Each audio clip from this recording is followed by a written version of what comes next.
Assalamualaikum warahmatullahi wabarakatuh. Perkenalkan, nama saya Zabrina Fabiola dengan NIM akhir 002 dari kelas E. Pada kesempatan ini, saya akan mempresentasikan materi yang berjudul proses atau alur dalam sistem peradilan pidana Indonesia menurut KUHP baru. Nah, adapun tujuan dari presentasi ini untuk memahami bagaimana proses penegakan hukum pidana secara langsung atau berlangsung di Indonesia serta mengetahui perbedaannya dengan KUHP lama. Nah, untuk yang pertama-tama ada pengertian sistem peradilan pidana. Nah, sistem peradilan pidana adalah rangkaian proses penegakan hukum yang dilakukan oleh aparat penegak hukum untuk memahami semua tindakan pidana melalui dari tahap awal hingga pelaksanaan pemutusan pidana. Nah, sistem ini melibatkan beberapa lembaga seperti yang pertama ada kepolisian, kejaksaan, peradilan, dan juga lembaga kemasyarakatan. Nah, tujuan dari sistem peradilan pidana ini untuk yang pertama ada penegakan hukum dan juga keadilan. Untuk yang kedua itu ada melindungi hak asasi manusia. Yang ketiga ada mencegah terjadinya tindak pidana. Untuk yang keempat ada memberikan kepastian hukum. Nah, untuk yang selanjutnya ada pihak-pihak dalam sistem peradilan pidana. Nah, dalam sistem peradilan pidana ini terdapat beberapa pihak. Yang pertama ada penyidik. Polisi bertugas melakukan penyelidikan dan juga penyidikan. Untuk yang kedua ada jaksa penuntut umum bertujuan melakukan penuntutan. Untuk yang ketiga yang keempat ada advokat atau pengacara. Nah, itu membela tersangka atau terdakwa. Untuk yang kelima ada tersangka atau terdakwa. Pihak yang diduga melakukan tindak pidana, semua pihak ini bekerja dalam satu sistem untuk pencapaian keadilan. Nah, yang selanjutnya ada alur sistem peradilan pidana. Nah, ini adalah alur dalam sistem peradilan pidana menurut KUHP baru. Itu ada penyelidikan. Nah, penyelidikan ini tahap awal untuk mencari dan juga menemukan apakah suatu peristiwa tersebut merupakan tindak pidana. Nah, untuk yang selanjutnya ada penyidikan. Nah, penyidikan ini tahap untuk mengumpulkan alat bukti dan juga menemukan tersangka. Untuk yang kedua ada penetapan tersangka. Ketiga ada penetapan tersangka.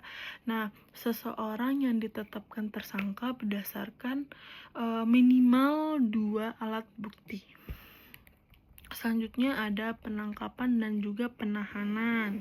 Nah, ini dilakukan jika diperlukan saja untuk kepentingan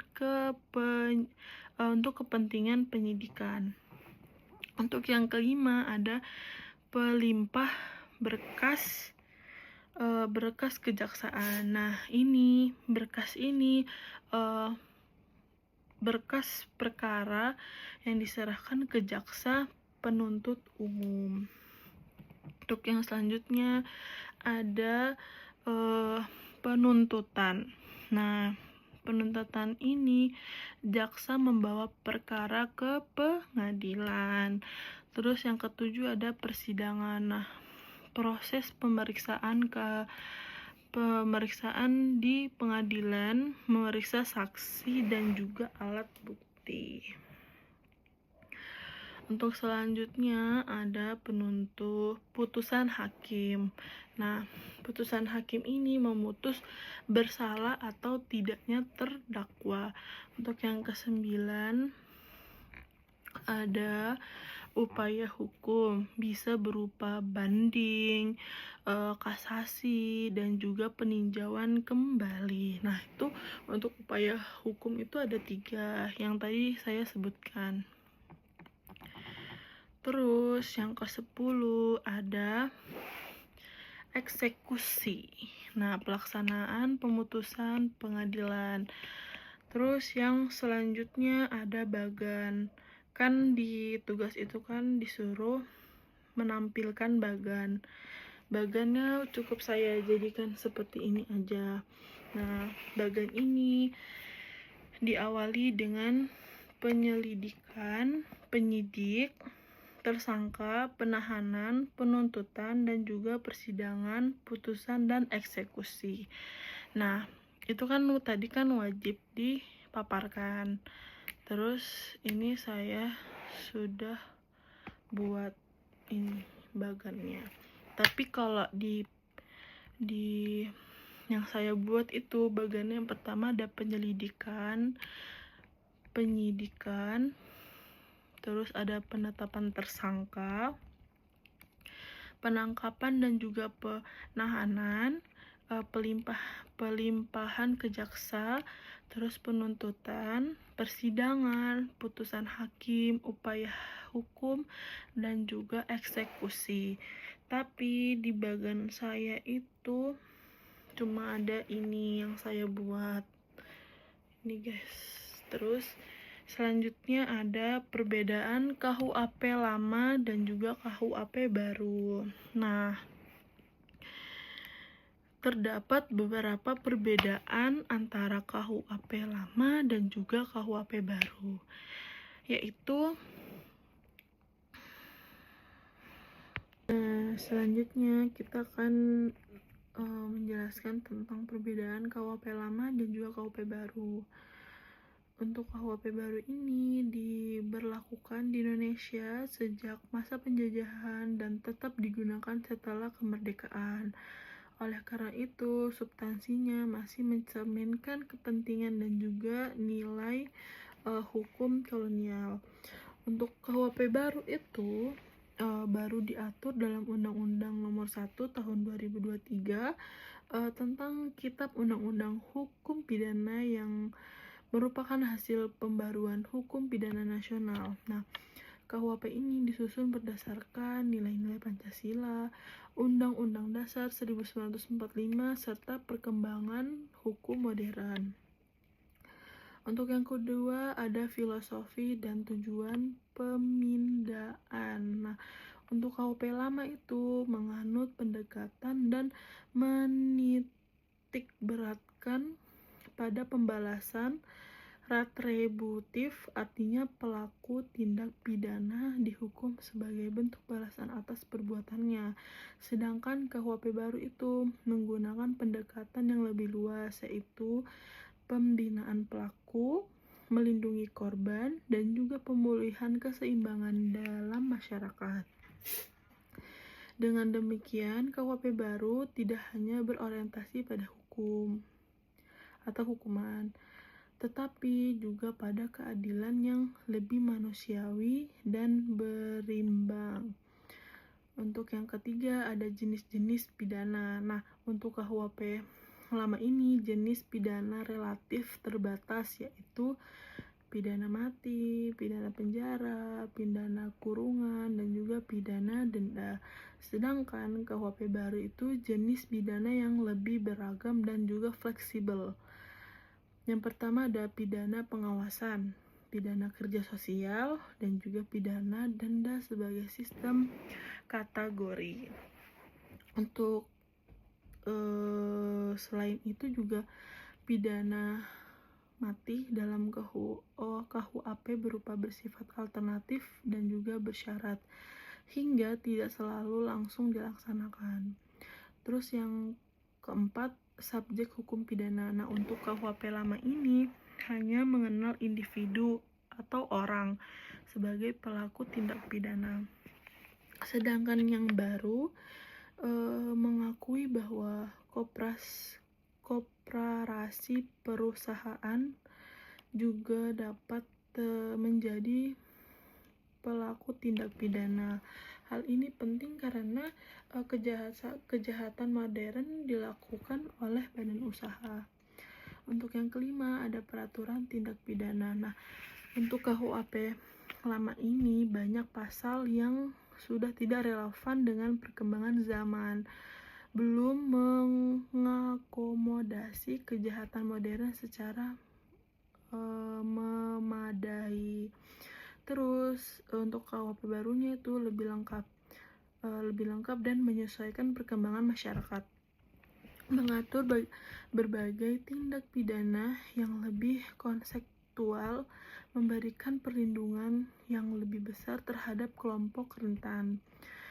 Untuk selanjutnya ada penegakan hukum yang hidup di masyarakat. Untuk KUHP lama itu tidak mengakui secara jelas hukum adat atau hukum yang hidup di masyarakat. Terus selanjutnya ada KUHP baru, mengakui adanya mengakui adanya hukum yang hidup di masyarakat, living law, termaksud hukum adat, dengan syarat tidak bertentangan dengan peraturan perundang-undangan, tidak bertentangan dengan hak asasi manusia. Terus untuk selanjutnya ada sistem delik aduan atau biasa. Nah, untuk KUHP lama banyak tindak pidana merupakan delik biasa, artinya dapat diproses dalam adanya pengaduan dari korban.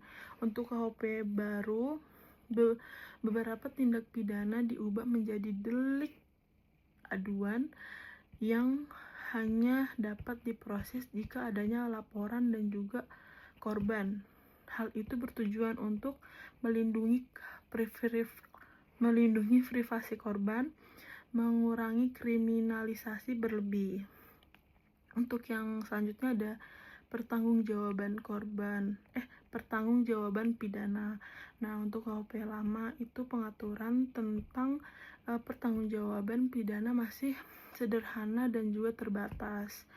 Untuk yang baru itu mengatur lebih rinci mengenai unsur kesalahan, alasan pemaaf dan juga pembenaran. Nah, untuk yang terakhir ada batasan pertanggungjawaban pelaku.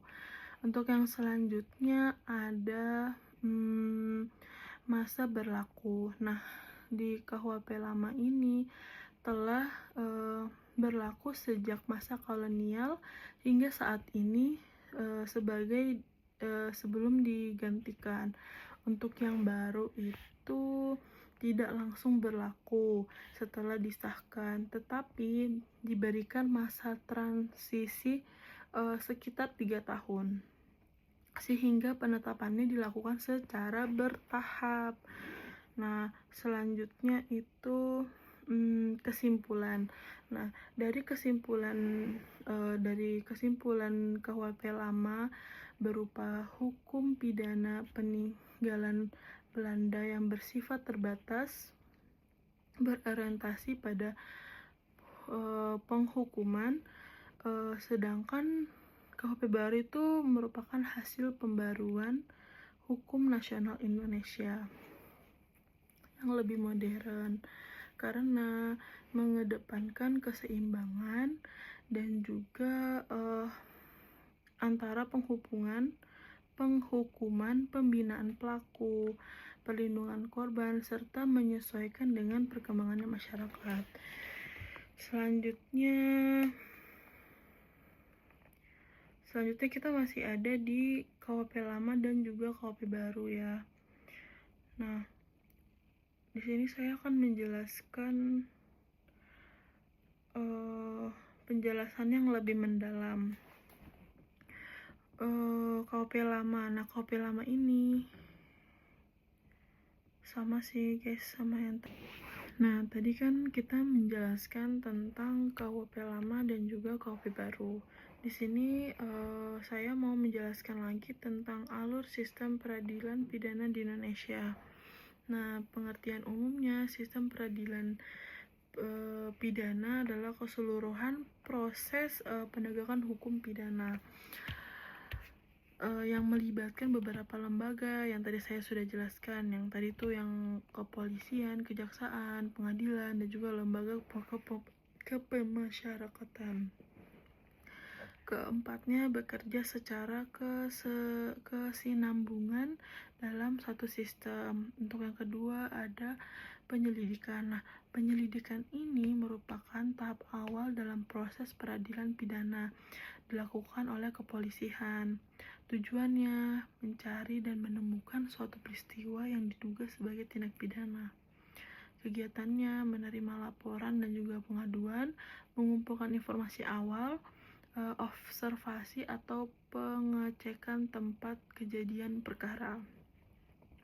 Hal ini hasil dari terapan ini adalah menentukan apakah peristiwa tersebut merupakan tindak pidana atau bukan. Jika iya, maka diproses dilanjutkan ke tahap penyidikan.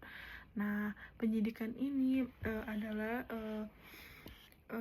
tahap lanjut untuk mengumpulkan bukti secara yang lebih mendalam. Tujuannya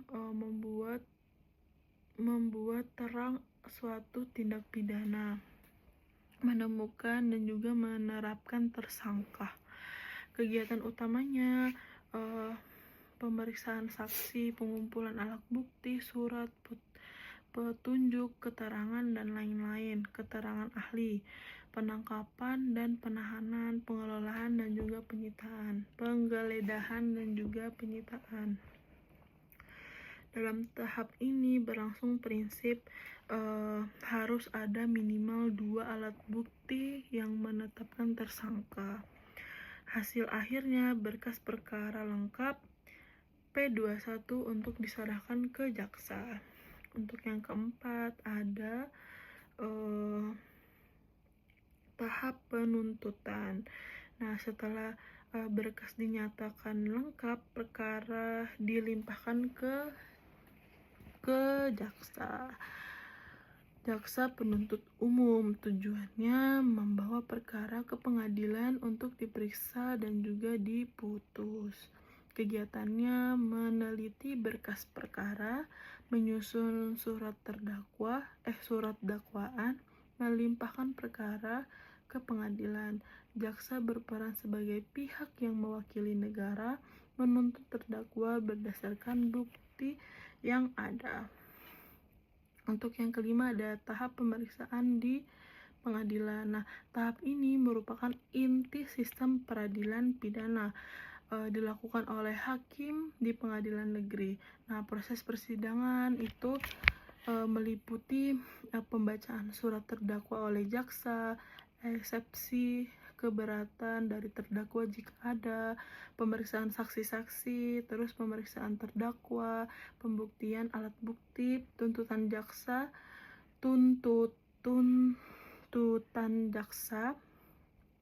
pembelaan, pledoi dari terdakwa atau penasihat hukum. Nah, terus yang kedelapan ada replik dan duplik, balasan antara pihak.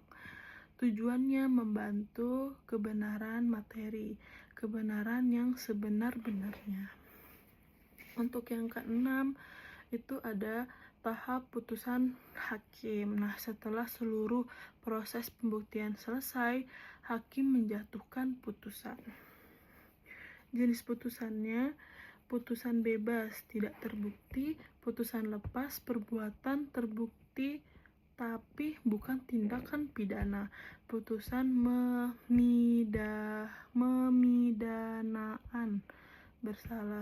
pemidanaan bersalah. Dasar ketimbangan hakim, fakta persidangan, alat bukti sah dan juga keyakinan hakim. Untuk yang ketujuh ada tahap upaya hukum. Jika yang tidak puas tidak mengakui upaya hukum, pihak yang tidak puas dengan pengajuan upaya hukum. Jenis upaya hukumnya itu yang tadi saya jelaskan, ada banding ke pengadilan tinggi, kasasi ke Mahkamah Agung, peninjauan kembali itu jika ada alat bukti baru. Tujuannya memastikan keadilan dan mengoreksi kemungkinan bersalah, kemungkinan kesalahan putusan. Untuk selanjutnya ada tahap pelaksanaan putusan. Nah, eksekusi. Jika putusan telah berkekuatan hukum tetap, maka dilakukan eksekusi. Dilakukan oleh siapa? Oleh jaksa. Bentuk pelaksanaannya itu menjalani pidana penjara, pembayaran denda, dan juga pelaksanaan hukum lainnya. Terpidana kemudian menjalani pembinaan di lembaga masyarakat. Untuk yang ke-9 ada keterkaitan antara lembaga. Nah, sistem peradilan pidana bersifat teradu. Yang pertama itu ada kepolisian, penyelidikan, dan menyidik. Nah, itu tadi saya sudah jelaskan dari awal. Jaksa, penuntut, hakim, mengadili, lapas, membina. Nah, semua lembaga harus bekerja selaras agar tujuan hukum tercapai, yaitu kepastian hukum, keadilan, dan juga kemanfaatan. Untuk yang terakhir, kesimpulan, alur sistem peradilan pidana merupakan proses yang menjenjang dan terstruktur, dimulai dari penyelidikan hingga pelaksanaan putusan. Setiap tahap memiliki peran penting dalam memastikan bahwa hukum ditegakkan secara adil, transparan, dan juga sesuai dengan prosedur yang berlaku. Mungkin itu saja yang bisa saya jelaskan. Oh iya, satu lagi, saya mungkin akan bukan menjelaskan sih, kayak memberi contoh penjelasan kasus. Misalnya itu pencurian motor. Nah, awalnya korban tuh melaporkan ke polisi, terus masuk ke tahap penyelidikan. Setelah itu ditemukan barang bukti, masuk penyidikan, pelaku ditetapkan sebagai tersangka, lalu disidangkan sampai akhirnya hakim memutus perkara. Nah, mungkin itu saja contoh yang bisa saya jelaskan, contoh kasusnya. Mungkin itu saja.